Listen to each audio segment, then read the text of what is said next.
chosen people and the people of the chosen Son must suffer and obey the law in order to be protected from strangers and disasters.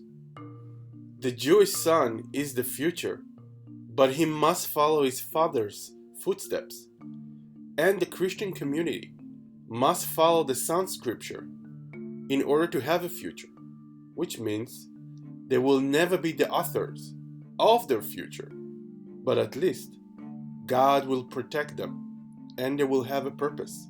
This is the tradition of democratic modern states with Judeo-Christian background, in which the people can choose their own destiny, but it is much easier to choose to be chosen, to follow the leader, laws, norms, and customs in order to secure the future. The only promise for radical change in these societies is the son and daughter's revolt. The sons and daughters are a threat to any established authority, as Sophocles' tragedies and the story of Abraham and Isaac illustrate. But this revolt has to take place just before they become like their fathers and mothers and prefer comfort as opposed to change. Most chances are that the young free-loving idealists later on in their lives will begin to understand the point of view of those they protested against and eventually become more like them. As David Carr argues in his book Experience and History, Oedipal rebellion, instead of securing the emancipation of the individual from the group, only revealed the individual's deeper, inextricable dependence and adherence. These intergenerational relations and tensions show that being a member of a community means belonging to a temporally continuous entity whose temporality exceeds that of my own subjectivity. I rely on those who came before my time, before my experience, and before my birth. But why are young people more motivated to revolt in the first place? Peter Goldie argues in his book The Mess Inside, Narrative, Emotion, and the Mind that young children can be cruel because they have yet to gain an autobiographical memory and personality. That doesn't mean that they don't have a sense of being different from others, but that their responsibility for the future selves is limited. Young children, then, are perhaps the most independent, willful individuals, since they transgress the law without guilt. Memory holds back our independence, hence the idea that forgetfulness will set us free to do what we want to. As we get older, our independence is more an achievement rather than spontaneity, to do something we are not supposed to and enjoy it. So young people then don't have many responsibilities and personal memories, and as such, they can start fresh more easily. Nevertheless, young revolt is also a meaningful event in one's life, as she or he discovers that by saying no, she exists in a Cartesian fashion. But they negate the world not because they doubt it, but because the world of their parents does not speak to them any longer. It does not have meaning for them, and as such, they don't trust it. More than they want to say no in order to reveal the truth, they want to open their future to difference. The world does not make sense to them, since it is not their own, but their parents'. They were born into a world that consists of someone else's possibilities.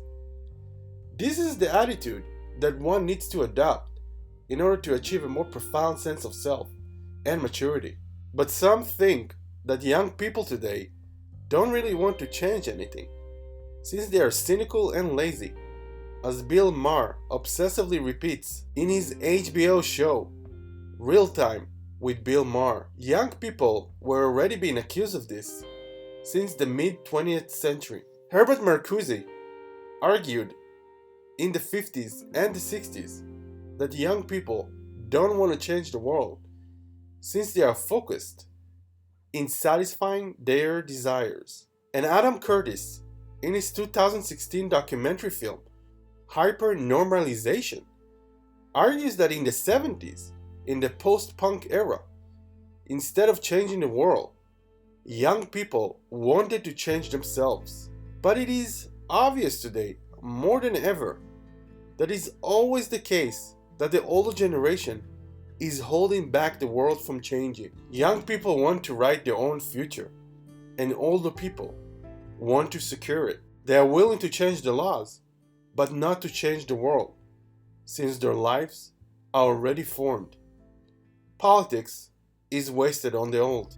This issue is in the center of the second season of The Politician, a Netflix show. The older generation in the show is empathic to the needs of the young generation when it comes to issues that will affect them the most in the future, like climate change, but only in order to get their votes in the upcoming election.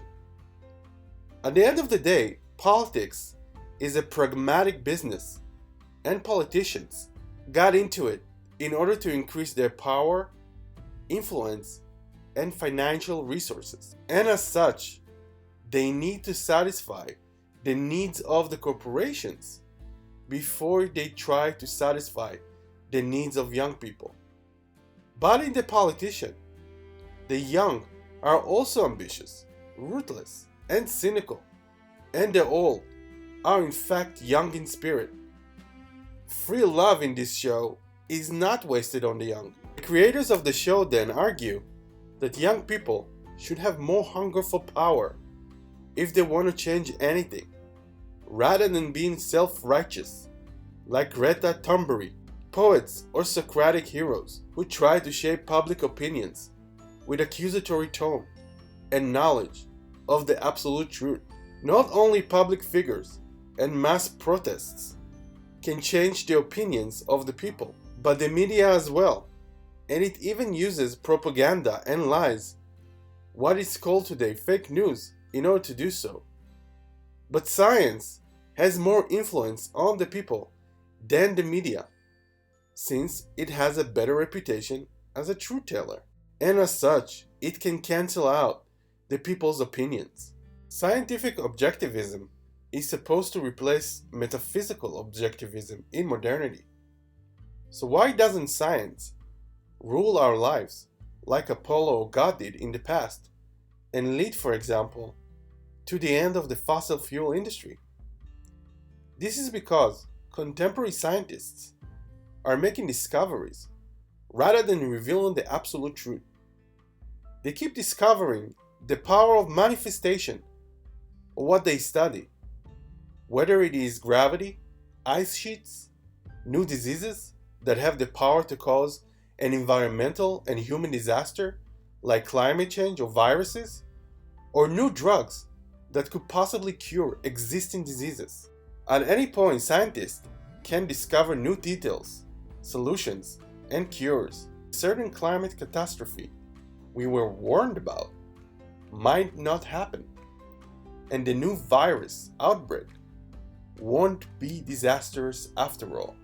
The predictions they make are not always accurate, and their discoveries and theories are incomplete, and as such, they cannot secure a future as supposedly God did in the past.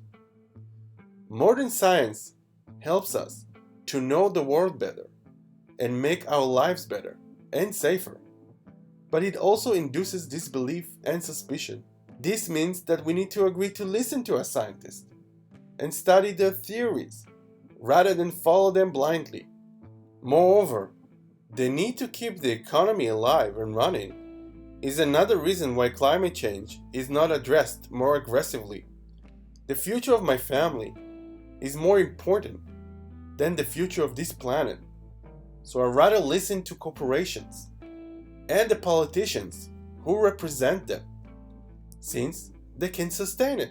This shows that although modern democratic procedures are supposed to help the citizens to come to some agreements and to choose to take reasonable course of actions, they mostly end in disappointment, since the present and future needs of the individual, the community, the corporations, the politicians, and the state cannot be reconciled all the time. This is also the reason why politicians in Western democracies have to decide to whom they should make the most promises.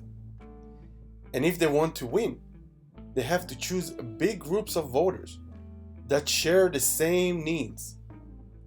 The law, scientific discoveries, the tradition, customs, the family, God, universal love, nationalistic love, the fear from harm, and money try to bring everyone together in order to form a unity and harmony, to normalize. And the spirit of revolt and romantic love try to break it apart in order to bring about change. But these attempts also end in disappointment most of the time, since again, it is not enough for the young generation to say no in order to be the authors of their future, but to open their world to new possibilities by understanding themselves and their society differently from their parents.